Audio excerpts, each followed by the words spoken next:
Hello students. तो आज हम शुरुआत करेंगे मैट्रिक्स का नेक्स्ट क्वेश्चन। ये दो क्वेश्चंस अभी हम लोग इनको सॉल्व करेंगे। ये दो क्वेश्चंस ये हमारे 12th क्लास और JEE के लिए भी इम्पोर्टेंट है। अब देखते हैं क्वेश्चंस क्या कहता है मेरे को, किस तरह से इसको सॉल्व किया जाएगा। Find maximum number of distinct elements in a triangular matrix A of order n into n। तो कह रहा है एक ट्रायंगुलर मैट्रिक्स में जिसका ऑर्डर n into n है, उसमें मैक्सिमम नंबर ऑफ एलिमेंट्स कितने रख सकते हो। अब इसी क्वेश्चन को रिड्यूस करके अगर मैं बोलूं एक 2x2 का ट्रायंगुलर मैट्रिक्स है, उसमें मैक्सिमम नंबर ऑफ एलिमेंट्स कितने हो सकते हैं, और अगले ही क्वेश्चन में मिनिमम नंबर ऑफ एलिमेंट्स कितने होंगे। तो देखते हैं सबसे पहले। अब उसके लिए तुम्हें मेरे ट्रायंगुलर मैट्रिक्स का समझ होना चाहिए। तो अब मैं थोड़ा सा जो बच्चे नए जिन्होंने ज्वाइन किया है उनके लिए ट्रायंगुलर मैट्रिक्स का मैं थोड़ा एक्सप्लेन कर देता हूं। अब एक ट्रायंगुलर मैट्रिक्स क्या था, ये पहले भी हमने एक्सप्लेन किया था जब स्टार्ट किया था, तो एक बार फिर देख लो। इस क्वेश्चन के लिए इसका पता होना जरूरी है। ट्रायंगुलर मैट्रिक्स जिसका जो मेन डायगोनल है उसके ऊपर, इसके एवं ऊपर या इसके बिलो नीचे सब जीरो आ जाए, भाई ये मेन डायगोनल। इसके ऊपर या नीचे जीरो होने चाहिए, उसको डायगोनल मैट्रिक्स बोलोगे। या फिर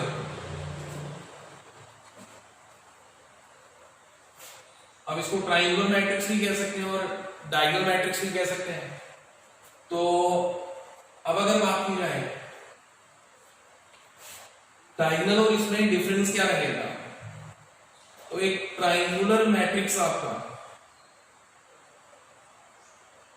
ये भी होगा, इसको 7 कर देते हैं, इसको 9 कर देते हैं।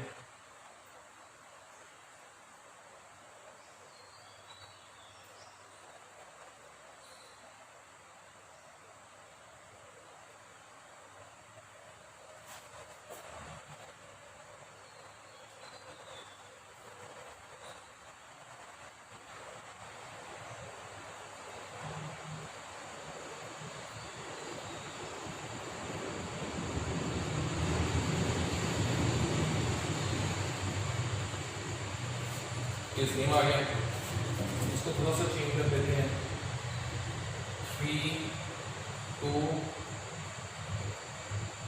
और 6। तो बात करते हैं ट्रायंगुलर मैट्रिक्स का। अब ये मैट्रिक्स आपका ट्रायंगुलर भी as well as diagonal matrix है।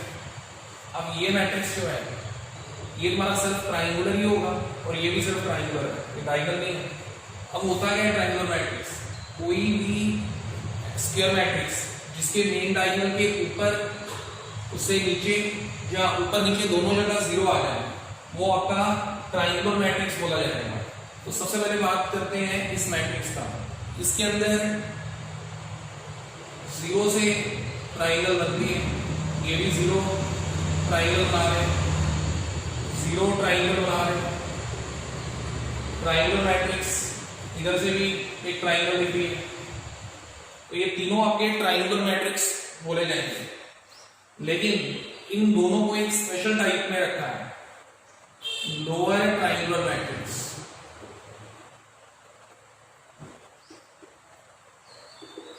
और ये आपका अपर ट्रायंगुलर मैट्रिक्स।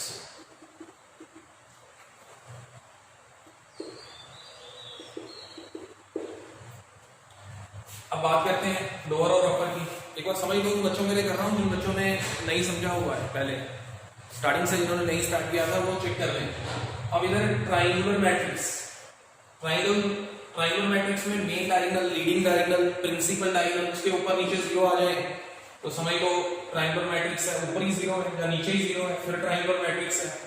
अब इस मैट्रिक्स को मैं लोअर कह रहा हूं, चेक करो मेन डायगोनल उसके ऊपर जीरो, भाई अगर ऊपर जीरो है ये तो अपर दिखना चाहिए, लोअर लिखा हूं, और ये लोअर दिखना चाहिए, इसको अपर कह रहा हूं। उसका भी कोई रीजन होगा, भाई मैथमेटिक्स में हर चीज का रीजनिंग होगा। रट्टा तो है नहीं कि बोलोगे रट्टा कर लो या इसको याद कर लो, वैसा नहीं करना है। ये देखो इसका क्या रीजनिंग है कि 0 0 0, ये ऊपर लिखे मेन डायगोनल के, वैसे इक्वल लोअर कह रहा हूं। अब उसको चेक करते हैं। इसका अगर पोजीशन देखा जाए तो पोजीशन क्या होता है, कोई भी एलिमेंट यूज कर लो, R से, R for row, C for column. ये किस रो में है, किस हॉरिजॉन्टल लाइन में है, फर्स्ट में। कॉलम कौन सा है, सेकंड, 1 2। इस 0 का पोजीशन 1 3, 0 का पोजीशन 2 3।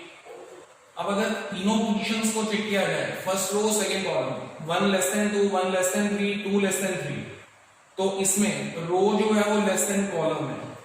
अब इस लेसर के साइन से इसको लोअर ट्रायंगुलर मैट्रिक्स बोल दिया। अब इधर चेक करते हैं, इसका रो 2 1 3 1 3 2। अब इस 0 की position, first row second column, 2 less than 2 greater than 1, 3 greater than 1, 3 greater than 2। इन जीरोस के लिए रो ग्रेटर देन कॉलम। अब इस ग्रेटर साइन से इसको अपर बोला जा सकता है, तो ये आपका अपर ट्रायंगुलर मैट्रिक्स हो गया। तो ये रीजन है, इस चीज को फॉलो करो। देखो यार अभी क्या है, भाई मेन डायगोनल के ऊपर 0, इवन मैं लोअर कह रहा हूं, तो लोअर क्यों कह रहा हूं भाई, उसका रीजन है इनकी पोजीशन में रो लेस देन कॉलम होगा, इनकी पोजीशन में रो ग्रेटर देन कॉलम, तो ग्रेटर से अपर लिख रहा हूं। ये हमारे ट्रायंगुलर मैट्रिक्स है, ठीक है। अब चलते हैं क्वेश्चन पे। तो ये जेई के लिए भी एक ट्रिक है मेरे पास क्वेश्चंस को सॉल्व करने की, और 12th क्लास में जो ऑब्जेक्टिव है तुम्हारा एमसीक्यू पार्ट, उसमें ये एक फार्मूला मैं ट्राई करूंगा, उसको किसी भी क्वेश्चन पे फिर बाद में अप्लाई कर सकते हो, चाहे वो किसी भी ऑर्डर का होगा। तो मैं general n into n order के लिए इसको प्रूव कर दूंगा अभी। तो देखते हैं सबसे पहले क्या है, एक मेरे को ट्रायंगुलर मैट्रिक्स लेना है और उसके maximum number of elements count करने हैं। अब इन तीनों एग्जांपल्स में से भाई एक एग्जांपल वहां सेट कर दिया, देखते हैं मैक्सिमम किससे मिलेगा, इसके अंदर डिफरेंट एलिमेंट्स कितने हैं।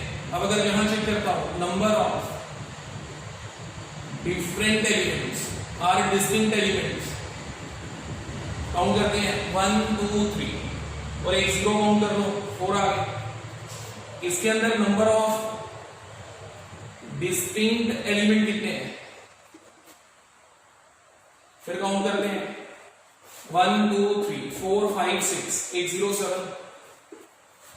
इसके अंदर भी नंबर ऑफ डिस्टिंक्ट एलिमेंट्स कितने हैं,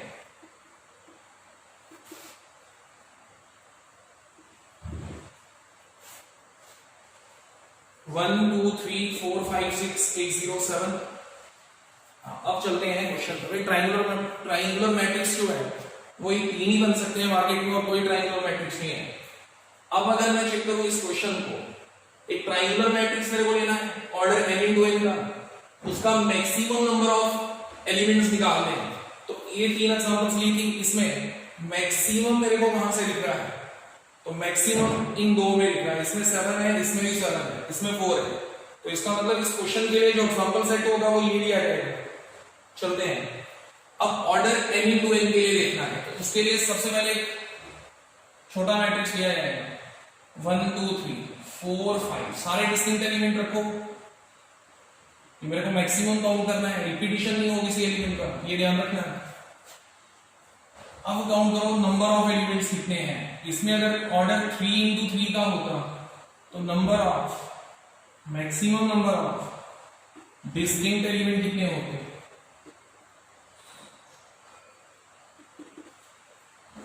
काउंट करते हैं भाई 0 एक ही है, सारे जीरोस जो हैं उसको एक ही कंसीडर किया जाएगा, एक एलिमेंट आ गया। नंबर ऑफ जीरोस 3 है, लेकिन एक ही डिजिट यूज हो रहा है, तो 1 मैंने लिखा 0 के लिए। उसके बाद 1 4 7, भाई इस मेन डायगोनल को देखो कितने हैं, +3। उससे ऊपर एक कम हो गया 3 से, 2 आ गए। उससे ऊपर एक और कम हो गया, 1 आ गया। अब चेक कर लेते हैं भाई इसके कितने थे, 3, इसके इधर कितने हैं, 2 डायगोनल पे, और इसका 1। अब इनका सम, ये बन गया नंबर ऑफ एलिमेंट्स। अब इसी क्वेश्चन को अगर 4/4 का करना है, 4 3 2 1 7 9 3 आ चुका है, तो -1 ले लो, -2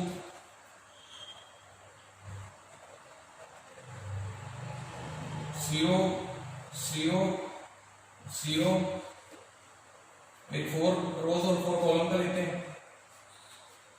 अब इसको -3 -7 0 0 0 -6। देखो इसको रिपीटिशन तो नहीं हो रहा, कोई एलिमेंट रिपीट नहीं होना चाहिए, नहीं हो रहा। अब देखते हैं इसके नंबर ऑफ एलिमेंट्स कितने होंगे, वो चेक कर लेते हैं। अब 0 के लिए हम लोग भाई इसमें number of elements equal to ये जितने भी जीरोस हैं भाई वो एक ही डिजिट लिखा जाएगा 1 प्लस। अब देखें मेन डायगोनल कितना आ गया 4, 1 2 3 4 4 एलिमेंट्स हैं, 4 डिफरेंट एलिमेंट्स इसको बना रहे हैं। उससे ऊपर 3 डिफरेंट एलिमेंट, उससे ऊपर 2 डिफरेंट एलिमेंट, इससे ऊपर एक एलिमेंट है। अब अगर इनका सम किया जाए 4 3 2 और 1 ये बन गए। अब मेरे को ऑर्डर n × n के लिए चेक करना है भाई। अब इसके लिए बनाया जा सकता है तो चेक करते हैं। इसमें क्या लिख रहा है ऑर्डर 3 × 3 भाई। इसका ऑर्डर क्या था 3 × 3। अब इसका ऑर्डर है ये मैट्रिक्स है 3/3 का, तो ये मेरे को दिख रहा है अगर ये ऑर्डर इसका 3/3 का है 3/3 का तो 1 प्लस उसी 3 से ये सीरीज स्टार्ट होगी अप टू 1 तक भाई। कंसेक्यूटिव नेचुरल नंबर का सम है उसी ऑर्डर से। अब ये ऑर्डर है 4 × 4 का, 4 × 4 तो ये देखें सेम 1 प्लस अगर 3/3 का ऑर्डर था 3 से सारे नेचुरल नंबर्स का सम अप टू 1, और ये भी आपका 1 प्लस सेम अगर 4 × 4 ऑर्डर है तो 4 से सारे नेचुरल नंबर का सम अप टू 1 1 to 4। अब देखते हैं अगर ऑर्डर n × n होता भाई इसके लिए क्या होगा, तो मैं लिखता हूं मैक्सिमम इसका जो सॉल्यूशन होगा वो क्या होगा maximum number of elements in a triangular matrix of order n × n equal to. अब देखते हैं कितने एलिमेंट्स होंगे सारे n × n ऑर्डर पे। तो अभी देखो इंटरेस्टिंग क्या है भाई 3 × 3 ऑर्डर से 1 प्लस 3 से स्टार्ट हो जाओ इस 3 से। अगर 4 × 4 ऑर्डर है तो 1 प्लस 4 से स्टार्ट हो जाओ। अब इधर n × n ऑर्डर है तो 1 प्लस n से स्टार्ट हो जाओ भाई। ये सम कहां तक है लास्ट 1 तक सो ऑन लास्ट 1। अब ये लिखना है 1 प्लस और ये 11 क्लास का, इसको इस तरह से लिखता हूं 1 plus 2 plus so on up to n। और ये हर बच्चे ने 11 क्लास में सीक्वेंसिंग सीरीज में किया हुआ है। तो सिग्मा n n × n + 1 अपान 2 ये फॉर्मूला है। अब कोई भी मेरे को ऑब्जेक्टिव अगर करना है जेईई के लिए अपने 12th क्लास के लिए, अगर कोई भी क्वेश्चन मेरे को ये पूछा जाता है find maximum number of elements in a triangular matrix of order 4/4 5/5 7/7, तो आप यहाँ पे वो वैल्यू पुट कर लो जिस ऑर्डर के लिए लिखेगा। जैसे फॉर एग्जांपल अभी 3 × 3 था, इसमें 3 पुट करते हैं तो 1 + 3 × 4 अपान 2। अब 4/2 हो जाएगा 2 तो 1 + 6 हो जाएगा 7 इक्वल टू 7। और ऐसे भी काउंट कर लो 1 + 3 + 2 + 1 6 + 1 हो गया 7। अब 4 के लिए चेक कर सकते हो, इधर 4 पुट कर लो 4 × 5/2 तो ये आएगा 10 + 1 11। अब इधर भी इसका सम कर लो 4 3 7 2 9 1 10 + 1 11। तो ये फार्मूला मेरे पास जर्नल बन गया। आप लोग किसी भी ऑर्डर का अगर मैट्रिक्स मेरे को गिवन है ट्रायंगुलर मैट्रिक्स तो उसका maximum number of distinct elements check कर सकते हैं। कितने एलिमेंट्स उस मैट्रिक्स के अंदर होंगे मैक्सिमम नंबर ऑफ एलिमेंट्स। अब बात करते हैं मिनिमम नंबर ऑफ एलिमेंट्स का। तो देखो सिमिलरली मिनिमम कहां दिख रहा है, ये एग्जांपल हमने स्टार्टिंग में लिया था। इसमें मिनिमम मेरे को फर्स्ट वाले में 4 दिखे थे, इधर 7 इधर 7 भाई 2 को हटा दो, ये तो मैक्सिमम के लिए था। अब मिनिमम के लिए अगर क्वेश्चन मेरे को करना है solve minimum number of distinct elements triangular matrix A order n × n, तो मेरे को ये एग्जांपल सेट करना है सबसे पहले। तो देखते हैं अभी मिनिमम के लिए, तो तो मैं एक मैट्रिक्स सिलेक्ट करता हूं 5 4 3 सेम 3 by 3 का एक मैट्रिक्स सिलेक्ट कर रहा हूं 3 रोज 3 कॉलम का। अब चेक किया जाए इसके अंदर नंबर ऑफ डिस्टिंक्ट एलिमेंट्स कितने हैं वो चेक कर लेते हैं। 3 प्लस ये जितने भी जीरोस हैं उनके लिए एक ही डिजिट जीरो, तो ये 1 किसके लिए यूज किया डिजिट जीरो के लिए, उसे 1 काउंट किया जाएगा और ये 3 डिजिट्स 3 4 एंड 5 इनके लिए यूज कर रहा हूं भाई। 3 4 5 3 डिजिट्स हो गए, 0 1 डिजिट हो गया, तो ये मैट्रिक्स 4 डिजिट से बनता है। तो अब मिनिमम मेरे को निकालना है, तो मिनिमम 4 लिखना है 3 रोज 3 कॉलम में। अब इसी को अगर थोड़ा सा बढ़ाया जाए इसको 4 रोज 4 कॉलम किया जाए,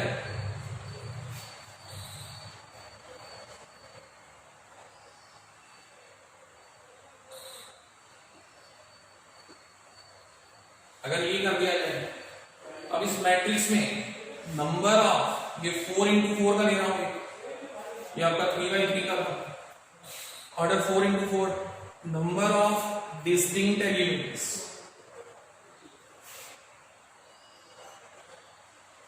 मिनिमम कह सकते हो मिनिमम नंबर ऑफ, इधर भी इसको लिख सकते हो minimum number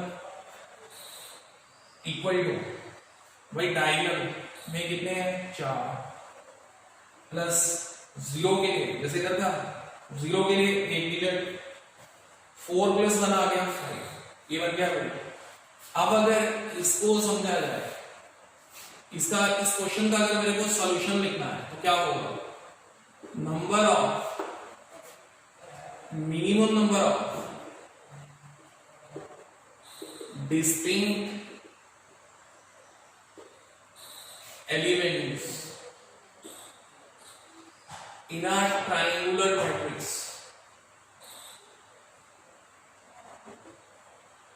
of order n into n equal to, let us देखते हैं क्या होगा। इस वाले को अगर चेक करो भाई 3 by 3 4 by 4, अब जनरल फार्मूला मेरे को n into n के लिए चाहिए। देखो अगर ऑर्डर 3 into 3 है तो ये बनता है 3 + 1 ऑर्डर 3 के लिए है ना, 3 ऑर्डर के लिए आ रहा है। तो ऑर्डर अगर 4 into 4 है तो मेरे पास 4 + 1, और फिर एक बार चेक कर लो ऑर्डर 3 into 3 के लिए 3 + 1, ऑर्डर 4 into 4 के लिए 4 + 1, ऑर्डर n into n के लिए n + 1, तो ये आ गया और ये रिलेशन होगा। अब तुम लोग इसको किसी में भी चेक कर सकते हो। अगर कोई मेरे को पूछे एक ट्रायंगुलर मैट्रिक्स में मैक्सिमम कितने एलिमेंट्स होते हैं किसी भी ऑर्डर का, आप बता सकते हो 1 + n into n + 1 by 2। और अगर मिनिमम नंबर ऑफ एलिमेंट्स मेरे को पूछे किसी भी ऑर्डर में तो आप कह सकते हो n + 1। जैसे ऑर्डर 7 into 7 का बोले तो 7 + 1 8 टोटल एलिमेंट्स होंगे, जिसके अंदर 7 रो 7 कॉलम होंगे और डिस्टिंक्ट एलिमेंट हर कोई एलिमेंट डिफरेंट मेरे को दिखेगा 0 को छोड़ के, तो वो सारे एलिमेंट्स जो हैं वो आपके 8 होंगे, 7 रो 7 कॉलम का। ऑर्डर अगर 7 into 7 का है तो 8 एलिमेंट्स होंगे। तो thank you for this lecture.